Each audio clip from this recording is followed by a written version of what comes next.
But do you see that it's going to there be any economic changes to women's work going forward? What I could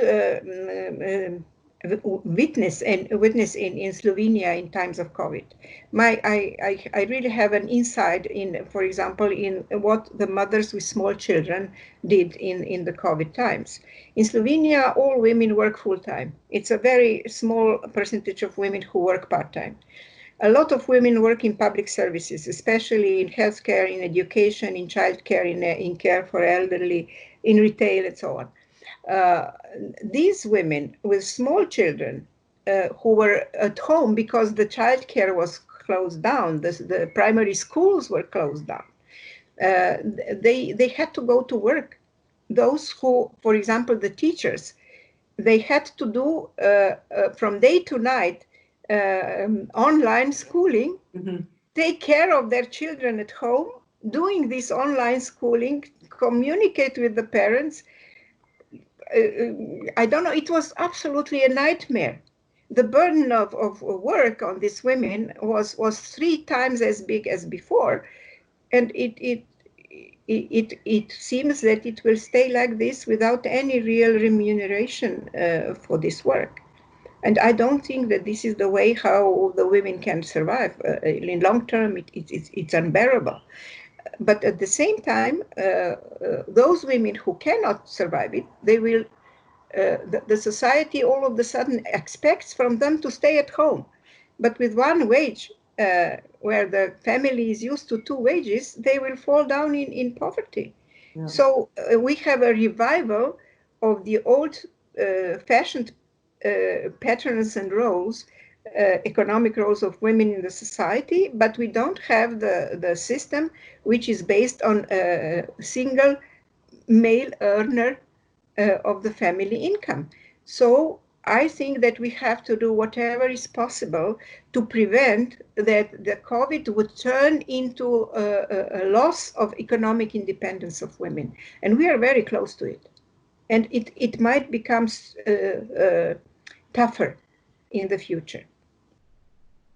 How are feminists responding? I know that here in Malta we saw some issues around the issue of abortion and access to abortion.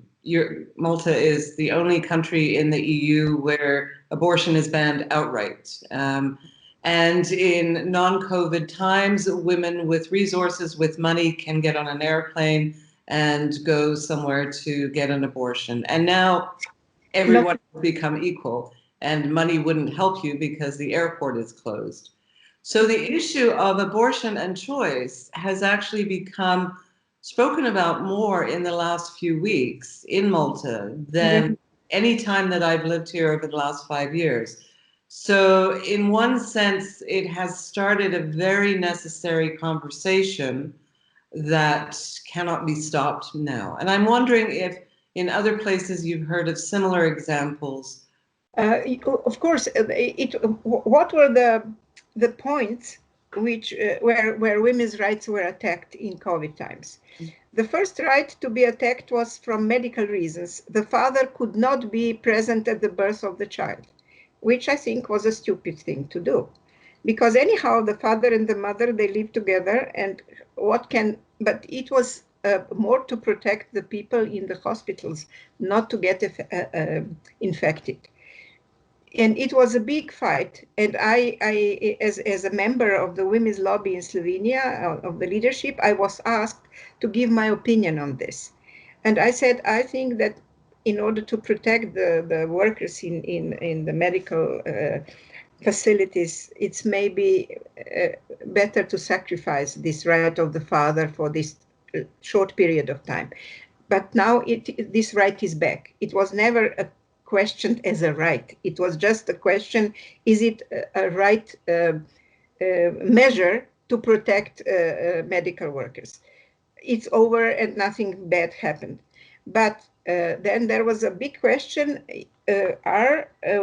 because all health services which were not connected to COVID and which were not urgent were cancelled. So the hospitals didn't do their normal work. And the women's lobby immediately took an initiative to check if the wards for where they do the abortions are still working, and if this right is still, if this procedure is still taken as a necessary and urgent procedure. And they didn't change this. So I was really happy, but we checked just in case, because in other countries in the vicinity, it was not the case. It was said abortion is not a necessary procedure, it's not a health procedure, it's something that women are doing on their own will. It can wait, or it can be just cancelled for a while. So I think it is really important when you have such situations to make precise agreements what can be cancelled because of the health crisis, and what cannot be cancelled. It's really important.